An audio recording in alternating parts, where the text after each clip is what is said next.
नमस्कार, मैं हूं आपके साथ अनुष्का राय और आप देख रहे हैं भारत दर्पण टीवी। पेगासस सॉफ्टवेयर की मदद से अपने ही मंत्रियों, नेताओं, विपक्षी नेताओं व पत्रकारों की जासूसी कांड में मोदी सरकार घिरती नजर आ रही है। पेगासस को लेकर भले ही मोदी विपक्षी नेताओं पर हमलावर हो रहे हो, लेकिन देश में हो रहे विरोध के कारण पीएम का विरोध फीका पड़ रहा है।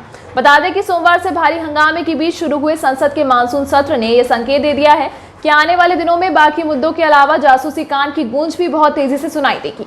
इसलिए आज संसद के गलियारों में एक ही सवाल उछलता रहा कि क्या जासूसी कांड मोदी सरकार के लिए मुसीबत का सबब बनेगा, और यह भी क्या रविशंकर प्रसाद को इसकी जानकारी थी, इसीलिए उन्हें कैबिनेट से बाहर किया गया।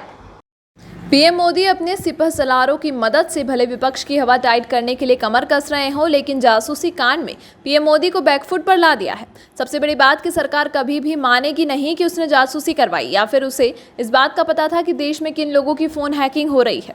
वैसे भी पूरी दुनिया में क्रिमिनल लॉ का एक ही सिद्धांत है कि अपराध करने के बावजूद अभियुक्त को यही समझाया जाता है कि वो इंसाफ की देवी के आगे कभी भी यह ना कबूल करे कि उसने कोई गुनाह किया है। यही सिद्धांत दुनिया की सरकारों पर भी लागू होता है। इसलिए कानून के जानकारों की निगाह में कुछ दिनों की शोर शराबे के बाद केंद्र सरकार भी इससे अपना पल्ला झाड़कर बच निकलेगी।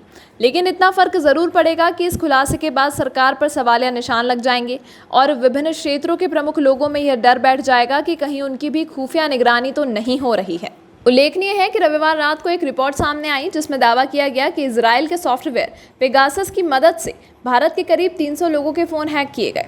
इसमें 40 पत्रकार, मंत्री, विपक्ष के नेता, जज, बिजनेसमैन और अन्य सार्वजनिक जीवन से जुड़े लोग भी शामिल थे।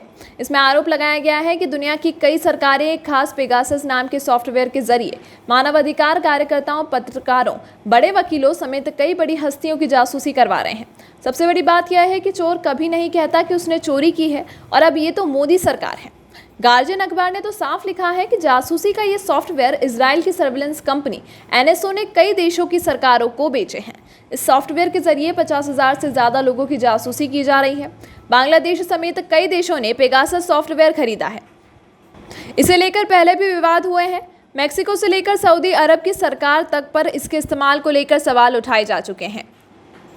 भारत के बारे में आधिकारिक तौर पर यह जानकारी नहीं है कि सरकार ने NSO से पेगासस को खरीदा है या नहीं, लेकिन जिस तरह के दावे किए जा रहे हैं, रिपोर्ट पेश की जा रही है, उससे भारत सरकार पर सवालिया निशान लग रहे हैं। हालांकि NSO कंपनी खुद पर लगे सभी आरोपों को पहले भी खारिज करती रही है और अब भी उसने यही किया है। सरकारें भी जाहिर तौर पर यही बताती हैं कि इसे खरीदने के लिए उनका मकसद सुरक्षा और आतंकवाद पर रोक लगाना है। लेकिन कई देश की सरकारों पर पेगासस के मनचाहे इस्तेमाल और दुरुपयोग के गंभीर आरोप लगे हैं, जैसा कि अब मोदी सरकार पर लगा हुआ है। साइबर सुरक्षा कंपनी कैस्परस्काई की एक रिपोर्ट्स के अनुसार पेगासस आपको एनक्रिप्टेड ऑडियो सुनने और एनक्रिप्टेड संदेशों को पढ़ने लायक बना देता है। एनक्रिप्टेड ऐसे संदेश होते हैं जिसकी जानकारी सिर्फ मैसेज भेजने वाले और रिसीव करने वाले को होती है। जिस कंपनी के प्लेटफॉर्म पर मैसेज भेजा जा रहा है वो भी उसे देख या सुन नहीं सकती। पेगासस के इस्तेमाल से हैक करने वाली को उस व्यक्ति के फ़ोन से जुड़ी सारी जानकारियां मिल सकती हैं। रिपोर्ट के मुताबिक पेगासस से जुड़ी जानकारी पहली बार साल 2016 में संयुक्त अरब अमीरात के मानवाधिकार कार्यकर्ता अहमद मंसूर की बदौलत मिली। इसके बाद साल 2017 में न्यूयॉर्क टाइम्स में छपी एक रिपोर्ट के मुताबिक मैक्सिको की सरकार पर पेगासस की मदद से मोबाइल की जासूसी करने वाला उपकरण बनाने का आरोप लगा। अब देखना होगा कि मोदी सरकार अपने ऊपर लगे इस बड़े आरोप से कैसे बच निकलती है, क्योंकि ये आरोप कहीं ना कहीं सच की ओर इशारा कर रहे हैं। इस अंक में फिलहाल इतना ही। खबरों के साथ बने रहने के लिए देखते रहिए भारत दर्पण टीवी।